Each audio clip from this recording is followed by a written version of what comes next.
We are going to start spreading some fertilizer today. Got a cover crop blend and some DAP and potash. In she goes. Well, we just spread our first 30 acres and it went pretty well. So hopefully this is a decent spreader truck. We pan tested it, and shout out to Helena because they definitely did not have to do what they did today. But we actually drove it to their dry storage plant and basically took a front end loader and put the bucket up under the scale and or put the bucket up under the spinners and weighed this, calibrated it, then we pan tested it, and I'm pretty confident and that we're spreading the right rate and we're spreading a good pattern. So pretty happy with it so far. The AC's not working and that kind of sucks, but it's only like 50 degrees today, so it ain't too bad. But spreading 150, I'm just straight rating because I am spreading cover crop right now, but I'm spreading 150 pounds of or 150 pounds of potash, 125 pounds of DAP, and 20 pounds of rye. So, and then Michael's gonna start VTing it in. So, combine's broke down, corn head's broke down, I guess, not the combine. We're waiting on parts for it, so figure be a good day to just get this out and start getting some cover crops, some fertilizer on, and a little bit of tillage done. So when the parts come in, and we'll go from there. You know, honestly, this is a pretty relaxing job. Just dump fertilizer in and set your auto steer and make sure your rate's on and drive. It's really that easy. Kind of enjoy it, honestly. I've never really spread much fertilizer. I spread a lot of turkey litter, but you don't have to stop and get out, and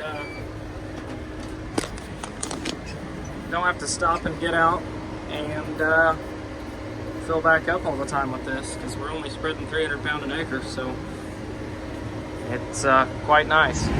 As I'm getting this stuff spread, Michael's out there with the stagger working it in, so looking good out there. Knocking all the stalks down, getting them chopped up. Well, it's Friday afternoon, so shout out to Helena, because that's all the fertilizer I got left. Except they dropped a tender truck off of out here for me, so it's totally full. So we're gonna try and learn how to operate this rig. It's a good thing it's got instructions on it. Let's go.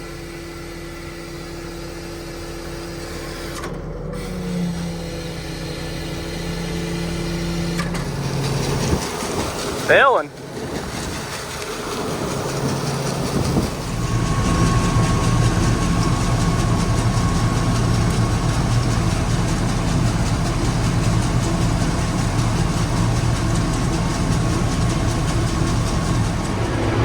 Nice easy long rows here. Back and forth. Just about empty again. We're kind of flying through it, but we're spreading 80 feet and going 16 mile an hour right now, so we're covering a lot of ground really quickly.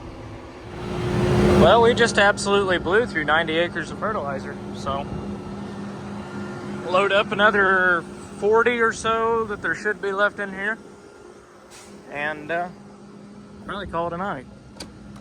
Actually, I might do some recreational tillage and kick Michael out of the steiger and time to go home today, because I haven't got to run that thing, and I kind of want to.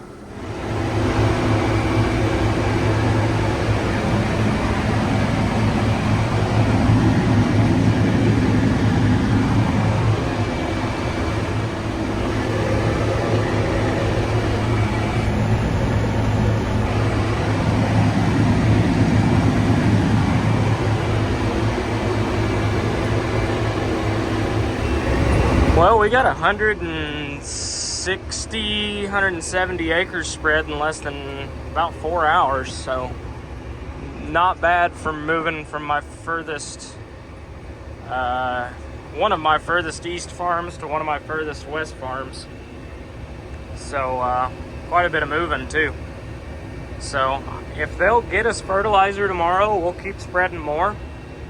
We're just trying to get all our P and K on in the fall and let it kind of break down so it's available come spring. I mean, most of it is anyways, but I don't know, we've got time to do it right now, so we may as well knock it out and get it done. So that's what we're doing. Morning. It's a nice, peaceful, chilly 50-degree morning. Good heavy dew on. And a tractor full of fuel. Let's go run it. Maybe. Need both hands for this latch. Well, we're rolling back and forth about 8.5, 9 mile an hour, depending on where we're at. Chopping them up good. Turning it from, I'm actually working part of this twice because this is a spot that I'm gonna put some tile. There's a low spot right in here. You can see all this grass. And this is reclaimed ground, and it's just settled out right here and created kind of a bowl. And when it rains, it gets water in it, and there's just nowhere for the water to go. We've been extremely dry, so it was dry enough to work right through it, but normally there's water standing in it. So I'm gonna try and get some tile in that this winter. Because right now it makes absolutely zero, whether it's corn or soybeans. There's about a 3/4 acre hole there right in the middle of the field that just looks like crap all the time. So but yeah, we're sizing up the stalks, just very ever so slightly working the ground. I'm going like 1.5 inches deep, if that. I'm not running a real aggressive blade angle at all right now. I'm running in the second notch. I could run, there's 4 different notches, and I'm running it to, one's pretty well completely straight, and I'm running it in 2, which is just a slight angle.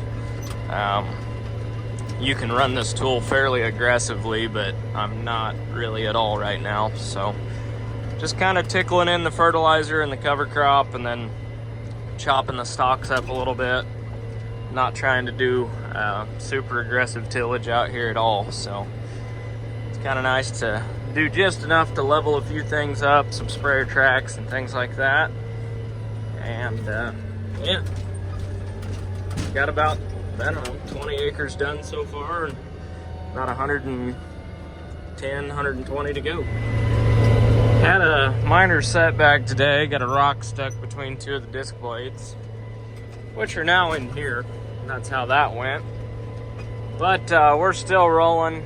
I only got like 20 acres left, so ordered the parts, but today's Saturday, so I won't have them.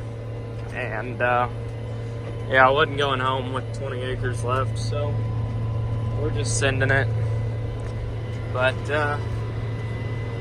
working up nicely. Hopefully we get a little rain on this or something, and get this rye going and hold this ground the way we want it to hold, and try and build some organic matter. Basically farming with no topsoil out here because it's reclaimed ground, so trying to add something back more so than what we're taking off. So keeping tillage to a minimum out here for sure, but yeah, we're getting her whipped. Oh yeah, that looks nice out across through there, as does that across the road and across the road again. And I got about 120, 140 acres depending on how you map it out here, and she's all knocked down. I even mowed the grass with it a little bit because this thing kind of works like a lawnmower sometimes. So I knocked down all the tall grass even. You also get the fun sinkholes like that. Those are really cool. Not really cool to hit at a high rate of speed, but yeah, bunch of them out here. Just kind of got to know where they are. Well, I couldn't quite go home after I got done vertical tilling, so we had got this draper back together the other day, and I was just curious to see if it was going to work or not. So I took the corn head off, put the draper on. Obviously it worked. So does anybody else have freaking climate field view issues all the time. This stupid thing disconnects all the time. Just did it again. Anyhow, they're making like 85 bushel beans back here. They're doing really well. But climate just disconnected, so try this again. I don't know if it's the field view puck or the iPad, but I'm fairly certain it's the field view puck, because that iPad works just fine. Actually, I had it in the spreader and it worked fine. So I think it's that puck. I don't know, but I know it's annoying as all get out when it disconnects, because I want accurate yield maps. So we will disconnect and wait a second and then reconnect, maybe. Yeah. And then we will go back to field view and it connected. What the hell? I don't know. It's just been annoying lately. It wants to disconnect all the time. But on that note, we'll get back to cutting beans.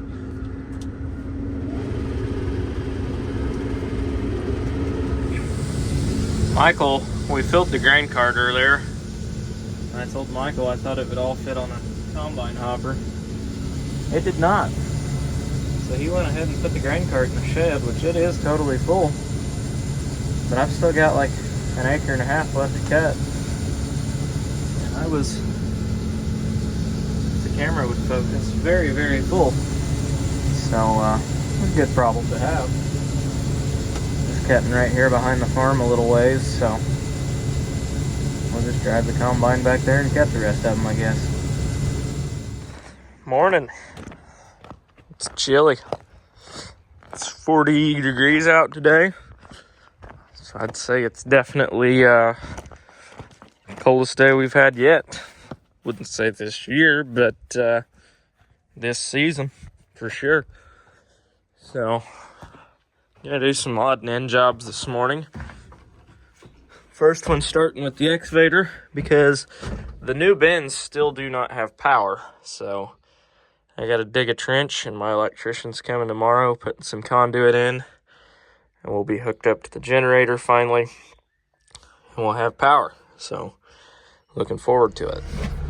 I'm not gonna lie, this ground is hard as a rock still. We haven't had any like big rains in a long time. We got a 4/10 last week, and it is gone. So as you're digging, you keep thinking you're hitting concrete or something, but you're not. It's just the dirt's that hard. Digging. Gonna go jump on the spreader. There's about, I don't know, a ton or so left of fertilizer and cover crop wheat. Figure I'll go spread that on some waterways and low spots. Basically just waiting on the dew to dry up right now, and then we'll cut some more beans, but semi's full. Semi's very full. So I started cutting some of these double crops here, just to open the field up. So far the average is 47 bushel an acre. So my full seasons this year that weren't double crop were making anywhere from like 70 to 85. So call it 30 bushel, easy math at $10, that's $300 difference. You're burning way more fuel, just way more work and putting weed out and everything else.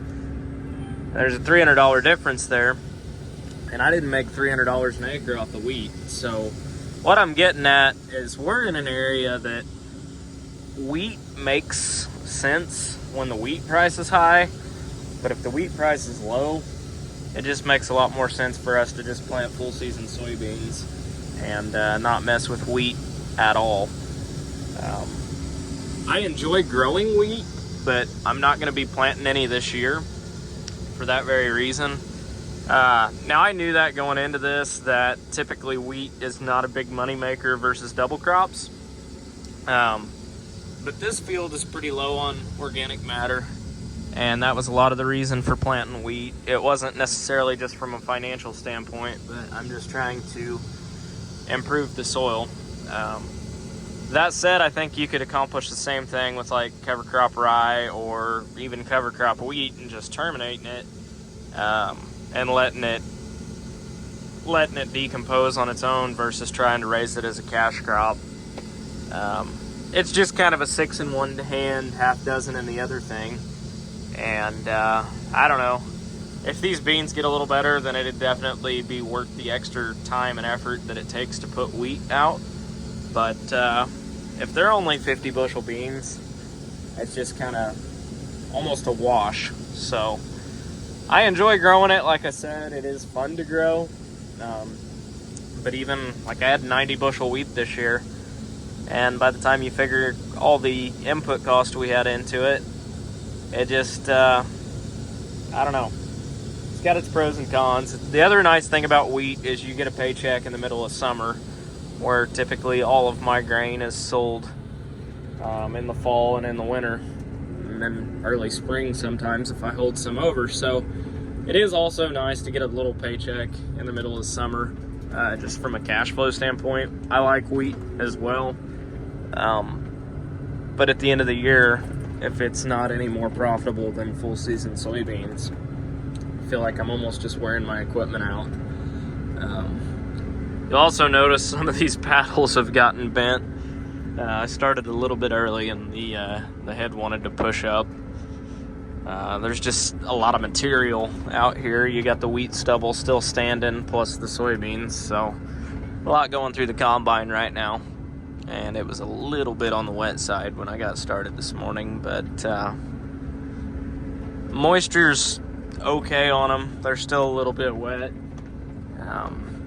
but all in all, I think the majority of this field will go. There's some green streaks and stuff over there where I had a different variety in the planter that I finished up with in a few rows, so it's got some green streaks, but the majority of this, you can see the yellow, the green and yellow tint to it still. They've got a few wet spots, but all in all, I think it'll go. Morning. We're dumping some beans, getting them in the bin, and life will be good. By the time the dew burns off this morning, we should be ready to go, and we'll cut just as many as are dry enough to cut and go from there. We're fueled up, and I got clean windows. I mean, I streaked the crap out of them, but the camera doesn't pick it up. But they're cleaner than they were, so that's good. We got all the beans dumped. It's only like 10:45 right now, and the beans are dry-ish. So we're gonna get after it today. Hopefully the corn head parts come in today. It's Monday, Columbus Day. So hopefully the corn head parts come in today. We'll get that back together and be shelling corn this afternoon. But in the meantime, we're gonna cut from here to that streak right there, because everything east of that is still green and yellow. So we'll cut what's ready and go from there. All right, well, I finished cutting double crops, or as many that were ready at least. I got about, 50 acres done, probably 80 left up there, I'd say.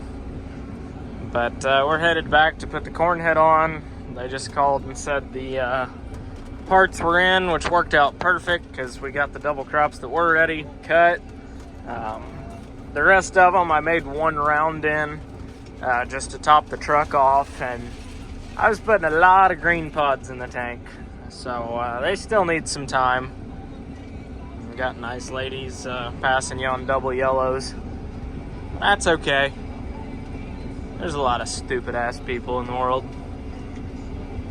But anyhow, headed to put the corn head on, and then we will be ready to shell some corn this afternoon. I'm a really big fan of these two Peterbilt 386s that I bought. They shift good, they've got a lot of power, they're smooth, they ride good, They both got set back front axles, so they turn tight still, which is really nice for farm trucks because half the field entrances are good and tight. But I'm pretty happy with my purchases. I got 2 of them. Only one of them's on the farm right now. The other one's getting decals put on it still. The wheels need polished up, but the plan is to sell the Volvo, which is getting a fresh engine rebuild right now, which is awesome. And probably sell the International too, and just run the 2 Peterbilts from here on out. So go from 4 trucks down to 2. But I don't know, I may keep the Volvo too, just because I've got the motor rebuild in it, and there's really no point in keeping it, or no point in getting rid of it then, because I know what I got. But I don't know, we'll see. I'd like to have identical trucks. Jumping.